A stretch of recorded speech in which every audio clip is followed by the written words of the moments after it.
Good morning. खुश तो बहुत हो गए आप लोग क्योंकि आज अंतिम वीडियो है और आज के मतलब कि आज का जो क्वेश्चन देंगे कल उसका केवल एनालिसिस कराएंगे। तो मेरी बात ध्यान सुनिएगा, जो लोग वीडियो जितने लोग भी वीडियो देखते हो, कल आपको कल के वीडियो के नीचे, आज की वीडियो पे नहीं, कल के वीडियो के नीचे आपको आपके हिसाब से कि कौन किसका आंसर बेस्ट आया है उसका नाम लिखना है। पहले स्थान, दूसरा स्थान आप रैंकिंग भी कर सकते हो और चाहे तो किसी एक का नाम लिख सकते हो, लेकिन लिखना ज़रूर आपके हिसाब से जिसका आंसर बेस्ट आया था। ठीक है, मतलब जितने लोग देखते होंगे तो देखते तो होंगे कि मैं तो कमेंट यहाँ पर आंसर का एनालिसिस कराता हूँ बहुत सारे लोगों का। तो आप लोगों के हिसाब से जिसका आपको बेस्ट लग रहा है आप उस किसी एक का या फिर सभी का नाम लिख सकते हो। तो कल वाली वीडियो लिखना है, तो आज से ही निमंत्रण दे रहा हूँ, भूलना नहीं है। कल वाला मतलब आज जो क्वेश्चन दूंगा कल उसका एनालिसिस करवा दूंगा, उसके बाद कल आपको रैंकिंग देना है, परसों मैं रैंकिंग बना लूँगा। ठीक है, समझ में आया ना। चलिए आज का क्वेश्चन का मैं एनालिसिस कराता हूँ, ध्यान से देखिए। उसके बाद वो आपको दिखाता हूँ क्या क्या आंसर आया है, उसको दिखाता हूँ, उसके बाद आज का क्वेश्चन देता हूँ। ध्यान से पूरा देखा करिए, आपके एग्जाम में भी बहुत काम देगा। और प्लस जो लोग दिखते हैं उनसे भी थोड़ा सीखिए कि भविष्य में अगर आपको भी लिखना हो तो कैसे लिख सकते हो। तो ध्यान से देखिएगा। पहला क्वेश्चन हमने दिया था, क्रूज और बैलिस्टिक मिसाइल चलते कैसे हैं, इनके चलने की, केवल चलने के बारे में पूछा था, और इनकी मारक क्षमता क्या, बहुत सारी चीज़ें होती हैं जो मैंने नहीं पूछा था। तो क्रूज मिसाइल और बैलिस्टिक बैलिस्टिक मिसाइल के बारे में समझिएगा। क्रूज मिसाइल जो होती है ये टारगेट पे सीधे जाके अटैक करती है। जैसे कि आप ब्रह्मोस नाम सुनोगे, ब्रह्मोस क्रूज मिसाइल है। ऐसे उठी, मान लो ये पृथ्वी है, 1 मिनट में बताता हूँ आपको। ये पृथ्वी है, यहाँ से उठी और टारगेट यहाँ पर है, तो ये यहीं से मुड़ेगी, जाके अटैक कर देगी टारगेट पे और यहीं पे ब्लास्ट कर जाएगी। लेकिन जो क्रूज मिसाइल होती है, जैसे टारगेट यहीं पर है, क्रूज मिसाइल यहाँ से उड़ेगी, ऐसे जाएगी, ऐसे जाके आके इस पे गिरेगी। मतलब कह सकते हैं कि जो क्रूज मिसाइल होती है वो सीधे एकदम टारगेट टारगेट पर अटैक करती है, जो कि बैलिस्टिक मिसाइल होती है परवलयाकार आकृति में चलती है। बात क्लियर है। दूसरी बात, क्रूज मिसाइल जो है बहुत दूर तक नहीं जा सकती, बहुत नज़दीक ही टारगेट को हिट कर सकती है, जबकि बैलिस्टिक मिसाइल कई हज़ार किलोमीटर जा सकती है, परवलयाकार में जाती है, बहुत ऊंचाई से जाती है। अर्थात हम बोल सकते हैं कि ये अपने टारगेट पर गुरुत्वाकर्षण खिंचाव से गिरती होगी। जैसे अब बहुत ऊंचाई से जाएगी फिर ऐसे गिरेगी तो गुरुत्वाकर्षण खिंचाव से गिरती है। लेकिन जो क्रूज मिसाइल होती है यही छुट्टी ऐसे जा रही है, तो इसमें गुरुत्वाकर्षण बल नहीं काम करता है। बात समझ में आया ना। तो बैलिस्टिक मिसाइल और क्रूज मिसाइल में एक अंतर ये है कि क्रूज मिसाइल सीधे जाके टारगेट टारगेट पे अटैक करती है, और बैलिस्टिक मिसाइल क्या करती है, वो परवलयाकार आकृति में घूमते हुए ऐसे जाती है। दूसरा, क्रूज मिसाइल काफ़ी लंबी दूरी तक सटीक काफ़ी लंबी दूरी तक अटैक नहीं कर सकती, जबकि बैलिस्टिक मिसाइल काफ़ी लंबी दूरी तक अटैक कर सकती है। क्लियर। और क्रूज मिसाइल जैसे कि ब्रह्मोस से आप जानते हो, क्रूज मिसाइल को अटैक करने के लिए कहा जा सकता है गुरुत्वाकर्षण बल की कोई ज़रूरत नहीं है, जबकि बैलिस्टिक मिसाइल पे थोड़ा गुरुत्वाकर्षण बल काम करता है, इसको याद रखिएगा। मतलब बोल सकते हैं क्रूज मिसाइल थोड़ा सा जमीन से उठने के बाद पैरेलल चलती है ऐसे, जबकि बैलिस्टिक मिसाइल परवलयाकार चलती है। क्रूज मिसाइल अधिक दूरी तक नहीं जा सकती, जबकि बैलिस्टिक मिसाइल काफ़ी दूर तक चल सकती है। ठीक है, तो इनके चलने का आकार ही तो पूछा था, वही तो पूछा था। देखते हैं क्या क्या आंसर आया है। बात समझ में आया ना कैसे कैसे चलते हैं ये लोग, इसको याद रखिएगा। एक छोटा सा, बहुत छोटा सा क्वेश्चन था ये वाला। ये क्वेश्चन बहुत टफ नहीं था, लेकिन देखते हैं आंसर कैसा आया होगा। ये क्वेश्चन था ऋग्वैदिक काल उत्तर वैदिक काल के बारे में, कोई एक अंतर पूछा था मैंने। तो कोई एक अंतर तो आप कुछ भी बता सकते हो, जैसे कि मैंने आपको बताया था कि ऋग्वैदिक काल में महिला और पुरुष सबको पढ़ने का अधिकार था, सबको बराबर हक था, सब बाहर जा सकते हैं, पढ़ सकते हैं, वेद पुराण का पाठ कर सकते हैं, सबको अधिकार था। जबकि उत्तर वैदिक काल में ऐसा नहीं था, महिलाओं को घर में कैद कर दिया गया, महिलाओं को ना पढ़ने की आज़ादी थी, ना वेद पुराण पाठ करने की आज़ादी थी, सारा काम पुरुष कर रहे थे। तो पहली बात तो यहाँ पर महिलाओं से भेदभाव हो गया। दूसरी बात, अगर देखा जाए तो ऋग वैदिक काल में जात व्यवस्था का उदय नहीं हुआ था, क्योंकि उसका 10वां मंडल लास्ट में जुड़ा था, उसके बाद उत्तर वैदिक काल शुरू हो गया था। तो लेकिन उत्तर वैदिक काल में क्या आ गया था, जात व्यवस्था आ गया था, ब्राह्मण क्षत्रिय वैश्य शूद्र के आधार पर बट गया था ये समाज। बात क्लियर है ना। ऋग वैदिक काल में विद्वान महिलाएं मिलती हैं, जबकि उत्तर वैदिक काल में विद्वान महिलाओं की संख्या बहुत नाम मात्र की या फिर नहीं मिलती हैं। ऋग वैदिक काल में राजा का निर्वाचन होता था, लोग चुनते थे, अपने में से किसी एक राजा चुना जाता था। उत्तर वैदिक काल में क्या हुआ, राजा वो बनने लगा जिसके पास ताकत थी, जिसके पास धन था, वो आदमी राजा बनने लगा। तो एक प्रकार से जो ऋग वैदिक काल में समानता थी सबके अंदर, उत्तर वैदिक काल में असमानता आ गई। तो एक प्रकार से हम बोल सकते हैं समानता से असमानता के चलने के समय को उत्तर वैदिक काल से, मतलब ऋग वैदिक काल से उत्तर वैदिक काल बोल सकते हैं। अब कोई भी एक उदाहरण डाल देते, बेस्ट था ना। इतना तो आप समझे ही होंगे। चलिए चलते नेक्स्ट पर। मैंने एक क्वेश्चन दिया था कि एक व्यक्ति, 1 मिनट, मैंने एक क्वेश्चन दिया था मैंने एक क्वेश्चन दिया था, एक व्यक्ति जो जिसका जन्म तामलुक मतलब पश्चिम बंगाल में हुआ था और गांधी के विचारों से इतनी प्रभावित थी कि वो उन लोग उन्हें प्यार से गांधी या बूढ़ी गांधी कहा जाता है, बूढ़ी औरत कहा जाता था। असहयोग आंदोलन में सक्रिय भाग लिया। उनकी उम्र 60 वर्ष से अधिक थी जब असहयोग आंदोलन में भाग लिया। और जब 1930 में जब गांधी जी ने सविनय अवज्ञा आंदोलन चलाया था तो उसमें भी उन्होंने हिस्सा लिया था। और 1944 में सॉरी और 2002 में इनके नाम सम्मान में एक स्मारक टिकट भी जारी किया गया था। तो ये कौन थी? तो इनका नाम था मातंगिनी हजारा। माँ, शायद सबने यही लिखा है, सही आंसर है। पता नहीं कहाँ कहाँ ढूंढ लेते हो आप। बड़ा कठिन क्वेश्चन था ये, मुझे तो लगा किसी को आंसर नहीं आएगा। फिर भी अच्छी बात है, अगर आ गया तो अच्छी बात है। और एक नई चीज़ जान गए। एक बार आईएएस में क्वेश्चन आ चुका था, मतलब यूपीएससी में एक बार क्वेश्चन आ चुका है। अगर आप जान गए तो बहुत बड़ी बात है। ठीक है, तो इनका नाम क्या था? मातंगिनी हजारा। ठीक है, इनके बारे में जानते रहिएगा। और थोड़ा सा और अगर जानना चाहें आप तो कोलकाता के मैदान में मातंगिनी हजारा की एक प्रतिमा भी लगाई गई है। किसी महिला क्रांतिकारी को समर्पित पहली प्रतिमा माना जा सकता है कोलकाता में। तो बड़ी अच्छी, बहुत बड़ी बात है। मातंगिनी हजारा, इन्हें बूढ़ी गांधी या फिर गांधी के बहुत प्रिय मान सकते हैं इनको। इसी के नाम से इनको जाना जाता था। याद रखना इसको, मातंगिनी हजारा याद रखना बहुत इंपॉर्टेंट है ये, बड़ी परीक्षाओं के लिए, छोटी परीक्षाओं के लिए नहीं। तो ये 3 क्वेश्चन दिया था, शायद यही आंसर सबका भी आया है। तो और इसके साथ साथ हाँ, एक मैंने सॉन्ग आपको सुनाया, सॉन्ग नहीं था, एक कोई पोएट्री थी। तो पूछा था किस मूवी का है, तो उसको बारे में थोड़ा सा जान लेते हैं हम। दरअसल बात ये है ना, नाना पाटेकर खुद मानते हैं कि वो माधुरी दीक्षित के बहुत बड़े फ़ैन हैं। उनका एक तरफा प्यार था, बेचारे को मिली नहीं माधुरी दीक्षित। शादी तो अमेरिका में कर लिया माधुरी ने, नाना पाटेकर को मिली नहीं। लेकिन वो तो प्यार तो बरकरार ही रहेगा ना। तो वो उनका प्यार बरकरार था। और वो जो उन्होंने शायरी बोली थी, आप उसमें देखी होगी वीडियो में, वो माधुरी के लिए ही बोल रहे थे। तो एक बार ये आए थे आपकी अदालत में, आपकी अदालत चलता एक आता है ना शो, उसमें आए थे। तो उसमें भी इन्होंने ये बात बताई थी। तो मैं आपको वही वाला वीडियो दिखाता हूँ। माधुरी के लिए मैं एक तरफा माधुरी से प्यार करता हूँ। तो में कलियां खिल गई, आंखों को झीलें मिल गई, चेहरे में सिमटी चांदनी, आवाज में है रागिनी, शीशे के जैसा अंग है, फूलों के जैसा रंग है, नदियों के जैसी चाल है, क्या हुस्न है, क्या हाल है। तो आपने सुन लिया। तो ये मूवी तो मैंने तो अलग जगह से दिखाया था, उस दिन अलग जगह से दिखाया था, मतलब पोएट्री यही थी। तो ये मूवी का नाम था वजूद। और ज़्यादातर लोगों ने सही भी आंसर दिया है। ठीक है, चलो फिर आज का क्वेश्चन एनालिसिस करा दें। और ध्यान ध्यान से सुनिएगा, कल आपको वोटिंग जरूर करनी है, लिखिएगा जरूर जितने लोग देखते हो। तो पहले एनालिसिस करा देते हैं और आज का क्वेश्चन देते हैं। तो राज भाई का आंसर सबसे पहले आया था। सबसे पहले इन्हीं को देख लेते हैं। बैलिस्टिक मिसाइल अर्धचंद्राकार मार्ग में चलकर अपने लक्ष्य को भेदता है, सही है। और जबकि क्रूज मिसाइल पृथ्वी के समांतर चलता है, सही है।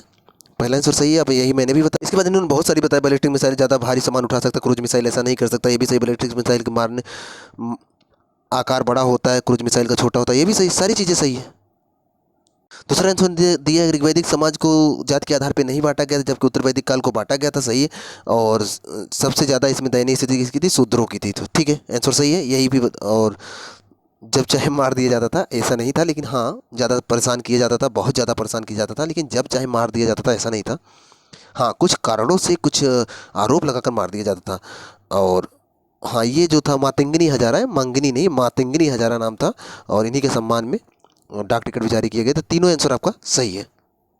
दूसरा आंसर रोहित भाई का आया है, तो मातंगिनी हजारा है, मांगनी हजारा नहीं है, ध्यान रखिए। दूसरे का आंसर उन्होंने ऋतुवैदिक नहीं, ऋग्वैदिक काल में समाज के जात के आधार पर नहीं बांटा गया था, लेकिन उत्तर वैदिक काल में जात के आधार देखकर बांट दिया गया, जो कि शूद्रों की दशा बहुत कठिनाइयों से बीत रहे थे। हाँ ठीक है, ये सही है आंसर आपका। दूसरा आंसर इन्होंने बड़ा अच्छा दिया। बैलिस्टिक मिसाइल को अपना फ्यूल जलाने के लिए वायुमंडल से ऑक्सीजन नहीं लेना पड़ता, क्योंकि खुद से लेकर चलती बहुत ऊंचाई पे। तो बहुत ऊंचाई पे तो ऑक्सीजन होता ही नहीं, जानते हो आप। और इन्होंने कहा है जबकि क्रूज मिसाइल को फ्यूल जलाने के लिए वायुमंडल की ऑक्सीजन जरूरत पड़ती है, क्योंकि ये नज़दीक ही उड़ता है ना। तो ये सही है, आपका आंसर सही है। लेकिन बहुत बड़ा कर दिया मैंने, कितना बोला है, कितना छोटा कितना छोटा। आप लिखोगे, देखो गिनोगे तो कम से कम 60 अक्षर, 60-70 शब्द ज़्यादा हो जाएंगे। ध्यान रखा करो मेरे भाई। एम के भाई ने आंसर लिखा, क्रूज मिसाइल एक नियंत्रित प्रक्षेपास्त्र है जो कि ज्वलनशील विस्फोटकों के द्वारा लक्ष्य को भेदने में कार्य करता है। बैलिस्टिक मिसाइल उस प्रक्षेपास्त्र को कहते हैं जिसका प्रक्षेपण सब आर्टिकल या बैलिस्टिक पथ होता है, मतलब परवलयाकार। दोनों आंसर आपका, मतलब ये जो समझाया बेस्ट है, अच्छा समझाया आपने। लेकिन शब्द बढ़ते जा रहे हैं, और सिमटाइए और संकुचित करिए, इसको मेहनत करिए। और दूसरे का आंसर दिया, ऋग्वैदिक काल समाज जात के आधार पर नहीं बटा था, जबकि उत्तर वैदिक काल जात के आधार में हिसाब से बटा था, जो कि दयनीय स्थिति हो गई थी। तो ठीक है, बहुत सही नहीं है, लेकिन फिर भी सही है, अच्छा लिखे हो आप। तीसरा था मातंगिनी हजारा, सही नाम लिखे हो आप। भारत के क्रांतिकारी, इन्हें बूढ़ी गांधी के नाम से भी जाना जाता है, सही है। और मूवी थी वजूद 1998 आई थी, सही है। ये किसी ने पहली बार आंसर लिखा है, क्या नाम है, गंगा चैनल बायोलॉजी वाला। तो देखते हैं क्या लिखा। क्रूज मिसाइल गाइडेड होती है, एकदम सटीक निशाने वाली। बैलिस्टिक मिसाइल हवा में एक चंद्राकार रास्ते पर चलती है और एक बार छोड़ने पर इस पर नियंत्रण नहीं रहता। तो यही मैंने समझाया था। सही लिखे हो आप भाई, जो भी लिखे हो अच्छा लिखे हो। दूसरे का भी आंसर आप देखते हैं क्या लिखे हो। ऋग्वैदिक काल 4 वर्ण ब्राह्मण क्षत्रिय वैश्य शूद्र इंद्र। ऋग्वैदिक का लास्ट जो समय था 10वां मंडल, उसमें बात की गई थी, लेकिन बटा उत्तर वैदिक काल था मेरे भाई। ठीक है, यहाँ ध्यान रखिएगा कि 10वें मंडल में भले बात की गई थी कि 4 वर्ण होंगे ब्राह्मण क्षत्रिय वैश्य शूद्र, लेकिन ये बटा जाकर अच्छे से इसका जो बटा ये उत्तर वैदिक काल में बटा। और कबीलों का विस्तृत समूह था, जन जिसे बोलते थे। और भरत जन, आप नाम सुने होंगे, सुदास थे, भरत जन थे। उत्तर वैदिक काल में पुत्री को दुखों का कारण माना गया है, इतरे ब्राह्मण के अनुसार, सही है। ठीक है, जब आप कुछ लिखते हो अगर उसके वर्णन कहीं किया गया है, जैसे इन्होंने ये लिखा है, उत्तर वैदिक काल में पुत्री को दुखों का कारण माना इतरे ब्राह्मण के अनुसार, तो कितना अच्छा लगता है। तो थोड़ा आप अगर डाल दो ऐसे ना, एक शब्द लिख दो, तो लिखने क्वेश्चन समझ पूछने वाला सब समझता है ना, बस आप उस शब्द को लिख दो, समझ जाएगा क्या आप कहना चाहते हो। जन का आकार विस्तृत था, जनपद प्रमुख होता था, देवता प्रजापति विष्णु होते थे। ठीक है, ये ठीक है, आपने जो लिखा है सही है, लेकिन बहुत ज़बरदस्त कंपेयर नहीं कर पाए आप। लिखे सही हो और शब्दों पे भी कंट्रोल नहीं कर पाए। शब्द 30-35 हद था, संकुचित करिए थोड़ा सा। अगला आंसर भी आपने अच्छा लिखा है। मातंगिनी हजारा एक भारतीय क्रांतिकारी थी जिन्हें मिदनापुर जिले के तामलुक पुलिस स्टेशन के सामने ब्रिटिश भारतीय पुलिस द्वारा गोली मारे जाने तक भारतीय स्वतंत्रता के आंदोलन में भाग लिया। सही है, बेस्ट लिखे हो आप इसको। अगला आंसर आदेश मिश्रा का है। बैलिस्टिक मिसाइल का पथ अर्धचंद्राकार होता है जो कि पहले से निर्धारित होता है, जबकि क्रूज मिसाइल भौगोलिक स्थिति के अनुसार चलता है। हाँ, इसको आप चेंज भी कर सकते हो, सही है आंसर आपका। और ऋग्वैदिक काल में जातियाँ कर्म के आधार पर थी, उत्तर वैदिक काल में जातियाँ वंश के आधार पर थी। ठीक है, ये भी बेस्ट आंसर लिखा आपने। हाँ, एक और है, मातंगिनी हजारा थी। कितना अच्छा आंसर लिखा आज आपने। अगला देखो, अभिषेक ने लिखा है कि क्रूज मिसाइल 15-20 मीटर, नहीं ये थोड़ा अजीब लग रहा है। 15-20 मीटर ऊंचाई तो एक महले का घर ही हो जाएगा ना, हर घर में भिड़ जाएगी। ठीक है, हाँ, जो इन्होंने लिखा है कि बैलिस्टिक मिसाइल अर्धचंद्राकार चलता है, जबकि क्रूज मिसाइल चलता है जो, और एक मिनट, और इन्होंने लिखा है कि जबकि क्रूज मिसाइल छोटा होता है और बैलिस्टिक मिसाइल बड़ा होता है। ठीक है, थोड़ा और सुधार करिए, ऐसे लिखने से समझ में नहीं आता है। आप बहुत मिक्स क्वेश्चन लिखते हो, समझ में नहीं आता, अलग नहीं हो पाता है, थोड़ा ध्यान रखिए अभिषेक भाई। दूसरे का आंसर लिखिए कि दूसरे का आंसर इन्होंने क्या लिखा है कि ऋग्वैदिक काल के समय जातिवादिता था, तब निम्न जातियों को सताया जा रहा था। ऐसा कहाँ लिखवाया गया है, थोड़ा सा गड़बड़ की हो। और दूसरा, अभिषेक जी थोड़ा सा सुधार नहीं कर रहे हो आप वैसे लिख रहे हो जैसे आपने, जैसे लोग बीए में लिखते हैं। यहाँ बीए की तरह जैसे बीए एमए में लोग लिखते हैं वैसे नहीं लिखना है। यहाँ पर मोटे मोटे की पॉइंट निकाल के बस वही सजा देना है कि क्या कहना चाहते हो आप। छोटा छोटा शब्द लिख दो, मैं समझ जाऊँगा आप क्या कहना चाहते हो। इतना बड़ा डिटेल मत बताइए, ठीक है, इससे क्वेश्चन अच्छा नहीं होता और ख़राब हो जाता है। ध्यान रखा करें इस बात को। तीसरे का आंसर उन्होंने दिया है मातंगिनी हजारा, ये आंसर आपका बेस्ट है। और मूवी वजूद है, ये भी सही है, लेकिन ये थोड़ा आदत सुधारिए। मान लीजिए अभी तो ठीक है, यहाँ तो चल जा रहा है, लेकिन कभी अगर आपको कहीं और भी लिखना होगा, अगर बीए और एमए की तरह लिखोगे ना, एक भी नंबर नहीं देंगे वो लोग, ध्यान रखिएगा। समय रहते सुधार लेंगे, काम देगा आगे। ये राहुल मौर्य के नाम से सोनम ने लिखा है, मूवी का नाम लिखा है वजूद। क्रूज मिसाइल जेट इंजन से चलता है, इसका उपयोग भूमि आधारित व समुद्र के लक्ष्य के लिए किया जाता है। बैलिस्टिक मिसाइल का उपयोग किसी पूर्व निर्धारित लक्ष्य के दागने के लिए किया जाता है। सही है, लेकिन ये कंपेयर बहुत बेस्ट नहीं है राहुल जी, मतलब सोनम जी। और अच्छे से बताए होते ज़्यादा सही था, जैसे मैंने बताया, फिर जिससे कुछ लोगों और ने बताया था वो ज़्यादा सही था। दूसरे का आंसर आपका बेस्ट है। ऋग्वैदिक कर्म जातियाँ कर्म के आधार पर थी, उत्तर वैदिक कर्म जातियाँ कर्म का न होकर जात के आधार पर थी, जन्म के आधार पर हो गई थी। तो ये सही है उसको।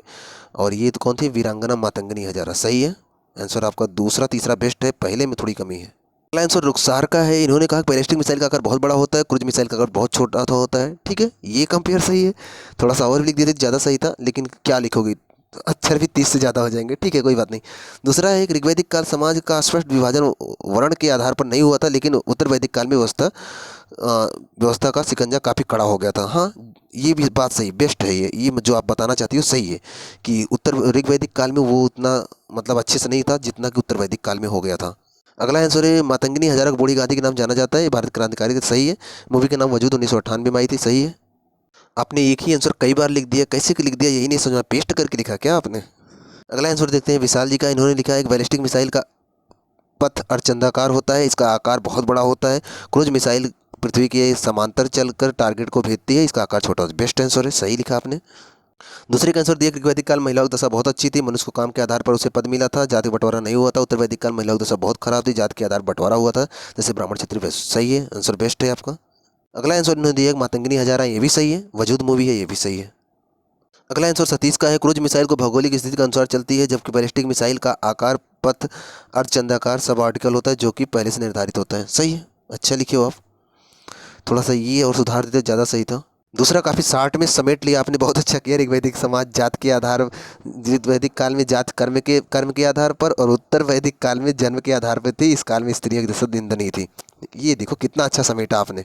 यही है ना, छोटे में लिख देना उसी चीज़ को, नहीं तो आपको एक बार ऐसे लिखते ऋग्वैदिक समाज में जाति कर्म के आधार पे थी, स्त्रियों की दशा अच्छी थी, और फिर लिखते कि उत्तर वैदिक काल में जाति की, तो काफ़ी लंबा हो जाता ना। अगला है कि वीरांगना मातंगिनी हजारा थी, बूढ़ी गांधी के नाम जाना जाता है। सही है, दूसरा मूवी भी सही है, आंसर सही है आपका तीनों। चलिए मुस्कान का क्वेश्चन आंसर देख लेते हैं। बैलिस्टिक मिसाइल अपने साथ बड़े वजनदार बमों विस्फोटों को ले जा सकते हैं, वही क्रूज मिसाइल बहुत कम वजन बम ले जाने में सक्षम होती है। सही है आंसर आपका, कंपेयर सही है। ऋग्वैदिक काल में शूद्रों की स्थिति दयनीय हो गई थी, और इतरे ब्राह्मण में इनको अन्य दासों जब चाहे हटा दिया जाए और जब चाहे मार दिया जाए। ऋग्वैदिक काल में ऐसे कहाँ था? क्या आंसर लिखते हो आप? इसको ध्यान से पढ़िए, आपका नोट्स जो बनाया गया उसमें मैच कराइएगा, क्या ऐसा है वहाँ पर। अगला देखिए, इनको बूढ़ी गांधी के नाम जाना जाता है। सही है, और क्रांतिकारी थी। सही है, मूवी का नाम वजूद है, 1998 की है, ठीक है, रिलीज हुआ था। सही है। आइए अगला क्वेश्चन ईश्वर चंद्र का देखते हैं। इन्होंने लिखा क्रूज मिसाइल जो ज्वलनशील विस्फोटों द्वारा लक्ष्य भेदने में कार्य करता है, बैलिस्टिक मिसाइल प्रक्षेपण को उस प्रक्षेपण करते हैं जिसका प्रक्षेपण पथ सब आर्टिकल होता है। तो क्रूज का भी तो बता देते, परिवलय समांतर होता है, थोड़ा बताते थे, ये और अच्छा नहीं लगता। जैसे आपने इसको बताया कि परिवलयाकार होता है, सब ऑर्बिटल होता है, तो इसका बोलते हैं पैरेलल होता है। दूसरे का आंसर लिखा कि ऋग्वैदिक काल का समाज जात के आधार पर नहीं बटा था, जबकि उत्तर वैदिक काल शूद्रों की स्थिति दयनीय हो गई थी। इतने ब्राह्मण में इन्हें अन्य दासों जब चाहे हटा दिए, जब चाहे मार दिया जाए, मतलब इस तरह से व्यवस्था थी। ठीक है, यही शायद राज ने भी लिखा था। और तीसरा है मातंगिनी हजारा। सही है, आपने मूवी का नाम नहीं बताया। हमने अपनी जानकारी में लगभग सबका आंसर शामिल कर लिया है। तो आज का क्वेश्चन लास्ट क्वेश्चन है, कल इसका आंसर जरूर एनालिसिस कराया जाएगा। प्लस जितने लोग भी वीडियो देखोगे सबसे ये विनम्र निवेदन है कि अपना आंसर, मतलब कि अपना बताइएगा, आपके हिसाब से बेस्ट आंसर किसका आया, जरूर बताइएगा। चलिए फिर आज का क्वेश्चन देखते हैं। आपको 2 लाइन में लिखना है, सरोगेसी की ज़रूरत क्यों है और क्या है ये। सरोगेसी की ज़रूरत क्यों है और क्या होती है सरोगेसी। ठीक है, इसमें थोड़ा लंबा लग जाएगा, तो आपको मैं टाइम देता हूँ, आप 40 शब्द का यूज कर सकते हो, लेकिन समेट के लिखिएगा जितना हो सके, 40 शब्द में हो जाए। ठीक है, सरोगेसी क्या है, ज़रूरत क्यों है इसकी। ये क्वेश्चन थोड़ा कठिन है, हो सकता है आंसर ना मिले, कोशिश करिएगा। पहचान लिए तो, अगर मतलब क्वेश्चन ढूंढ लिए तो बहुत बड़ा काम कर लोगे।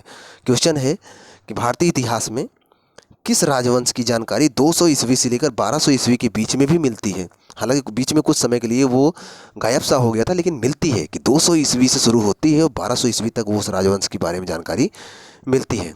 कौन सा राजवंश है, ठीक है, इसके बारे में आपको बताना है कौन सा राजवंश है, बस नाम लिखना है उसका। अगला क्वेश्चन ये भी सरल है, ओपेक प्लस क्या है और ये कब बना। ओपेक प्लस क्या है और ये कब बना, 2 लाइन में लिखना है आंसर। ठीक है, आज के क्वेश्चन हमको लग रहा है सरल है, अच्छे से लिखिएगा। और क्या, अच्छा एक सॉन्ग सुना दें आपको, आंसर बताइएगा।